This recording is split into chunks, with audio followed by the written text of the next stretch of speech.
باندھ کر قبلہ رو کھڑے ہونا، گھٹنوں پر ہاتھ رکھ کر جھکنا، زمین پر ہاتھ ٹیک کر سجدہ کرنا اور چند مقرر الفاظ زبان سے ادا کرنا، بس یہی چند افعال اور حرکات بجائے خود عبادت ہیں۔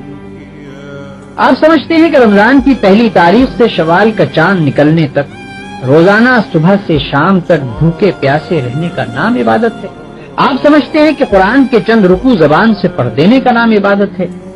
آپ سمجھتے ہیں کہ مکہ معظمہ جا کر کعبے کے گرد طواف کرنے کا نام عبادت ہے؟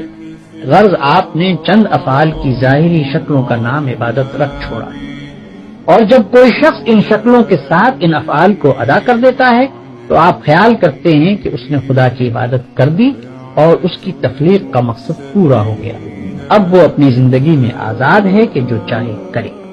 لیکن اصل حقیقت یہ ہے کہ اللہ نے جس عبادت کے لیے آپ کو پیدا کیا ہے اور جس کا آپ کو حکم دیا ہے وہ کچھ اور ہی چیز ہے۔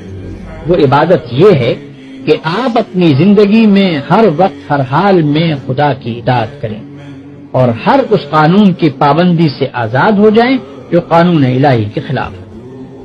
آپ کی ہر جنبش اس حد کے اندر ہو جو خدا نے آپ کے لیے مقرر کی، آپ کا ہر فعل اس طریقے کے مطابق ہو جو خدا نے بتا دیا ہے۔